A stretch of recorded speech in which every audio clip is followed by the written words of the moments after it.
The battle between Obaseki and his deputy Shaibu is still very much on. Imagine Obaseki chasing Shaibu out of a government house.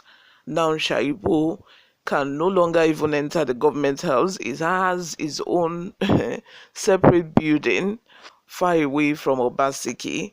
And just yesterday, Obaseki announced his successor, the person that he wants to succeed in, by the name Igodalon.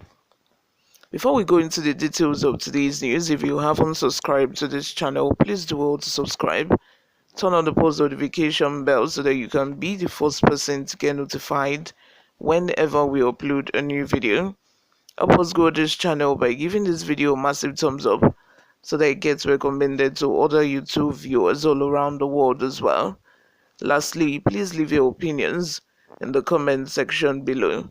Without further ado, let's delve right into the details of today's news. Just in, to accept your apology, withdraw from 2024 gubernatorial race, Obaseki tells Shaibu. Governor Godwin Obaseki of Edo State has given a condition for accepting the public apology tendered to him by his deputy Honorable Phillips Shaibu. The governor, who returned from his vacation abroad over the weekend, said he has no business with his deputy until he proves absolute loyalty to him.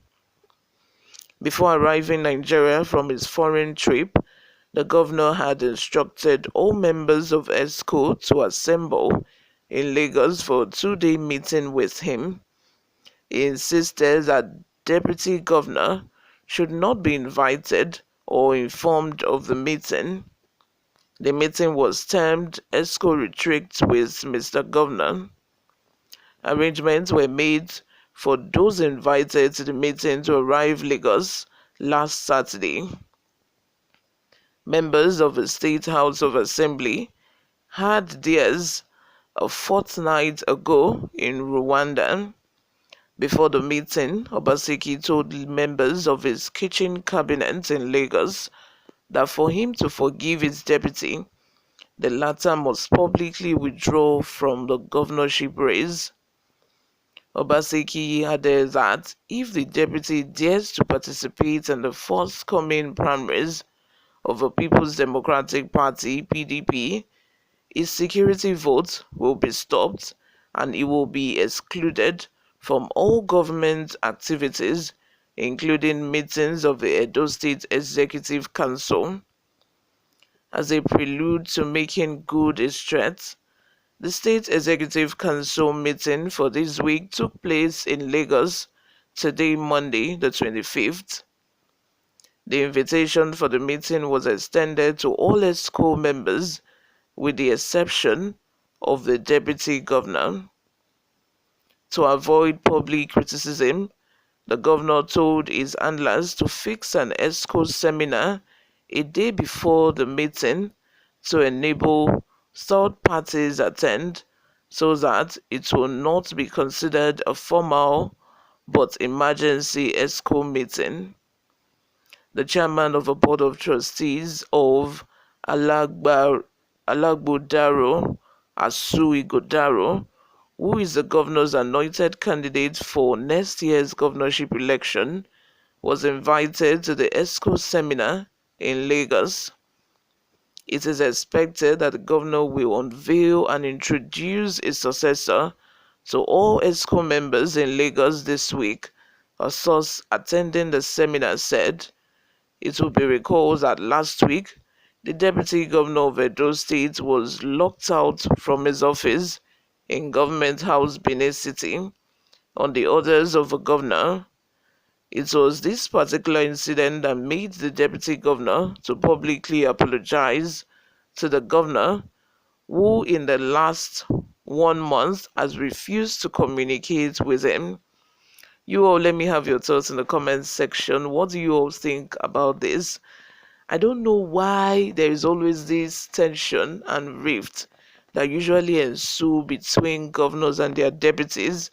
I don't know why the question of loyalty is always, the issue between the two.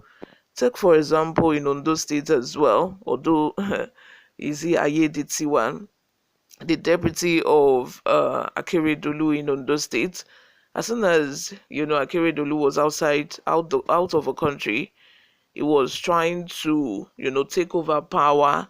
He was doing everything possible. Though Akeredolu should have handed over to him before leaving, but I think, you know, or most of the time, most of his governors have it at the back of their mind that their deputy might betray them at any time, which is why most of the time they do not totally, trust their deputy. And I feel that might even be the reason why he did not hand over power to him before leaving. And now Akeredolu is back and is working on impeaching his deputy.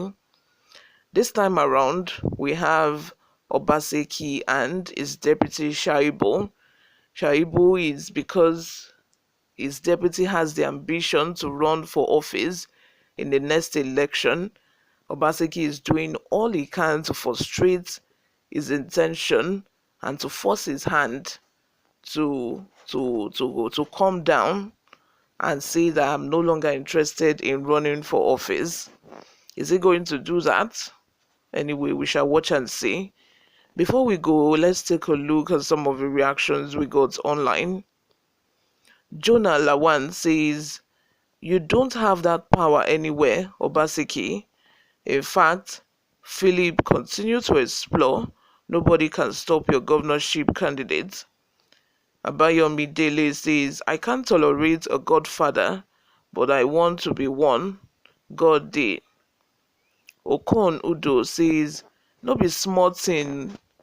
So betraying his master, Osho Baba, is now in vain because he did it for Edo 2024. Albert Gold says, "Why must he withdraw? You be God." David Ajao says, "Why is Obaseki ungrateful?" Isha Daniel says, "The governor, I don't blame him. I blame the Nigerian constitution that gave so much power on the executive. Let the deputy reject the condition.